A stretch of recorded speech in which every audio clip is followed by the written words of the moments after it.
1 Samuel chapter 30. David and his men reached Ziklag on the third day. Now, the Amalekites had raided the Negev and Ziklag. They had attacked Ziklag and burned it, and had taken captive the women and everyone else in it, both the young and old. They killed none of them, but carried them off as they went on their way. When David and his men reached Ziklag, they found it destroyed by fire and their wives and sons and daughters taken captive. So David and his men wept aloud until they had no strength left to weep. David's two wives had been captured, Ahinoam of Jezreel and Abigail, the widow of Nabal of Carmel. David was greatly distressed because the men were talking of stoning him. Each one was bitter in spirit because of his sons and daughters. But David found strength in the Lord his God. Then David said to Abiathar the priest, the son of Ahimelech, "Bring the ephod."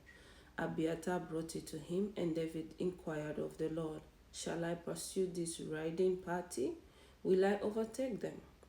"Pursue them," he answered. "You will certainly overtake them and succeed in the rescue." David and the 600 men with him came to the Besor valley, where some stayed behind. 200 of them were too exhausted to cross the valley, but David and the other 400 continued the pursuit. They found an Egyptian in a field and brought him to David. They gave him water to drink and food to eat, party of a cake of pressed figs and 2 cakes of raisin. He ate and was revived, for he had not eaten any food or drunk any water for 3 days and 3 nights. David asked him, "Who do you belong to? Where do you come from?" He said, "I'm an Egyptian, the slave of an Amalekite. My master abandoned me when I became ill 3 days ago. We raided the Negev of the Kerethites, some territory belonging to Judah, and the Negev of Caleb, and we burned Ziklag." David asked him, "Can you lead me down to this raiding party?" He answered, "Swear to me before God that you will not kill me or hand me over to my master, and I will take you down to them." He laid David down, and there they were, scattered over the countryside, eating, drinking, and reviling because of the great amount of plunder they had taken from the land of the Philistines and from Judah. David fought them from dusk until the evening of the next day, and none of them got away except 400 young men who rode off on camels and fled. David recovered everything in the Amalekites had taken, including his 2 wives. Nothing was missing, young or old, boy or a girl, plunder or anything else they had taken. David brought everything back.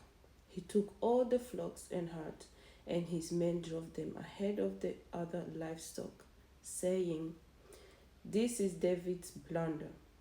Then David came to the 200 men who had been too exhausted to follow him and who were left behind at the Besor valley. They came out to meet David and the men with him. As David and his men approached, he asked them how they were. But all the evil men and troublemakers among David's followers said, "Because they did not go out with us, we will not share with them the plunder we recovered. However, each man may take his wife and children and go." David replied, "No, my brothers, you must not do that with what the Lord has given us. He has protected us and delivered into our hands the raiding party that came against us. Who will listen to what you say? The share of the men who stayed with the supplies is to be the same as that of him who went down to the battle. All will share alike." David made this a statute and ordinance for Israel from that day to this. When David reached Ziklag, he sent some of the plunder to the elders of Judah, who were his friends, saying, Here is a gift for you from the plunder of the Lord's enemies. David sent it to those who were in Bethel, Ramoth Negev, and Jatir, to those in Aror, Sifmoth, and Eshtemoa, and Rakal, to those in towns of the Jerahmeelites and the Kenites, to those in Hormah, Bor Ashan, Athak, and Hebron, and to those in all the other places where he and his men had roamed.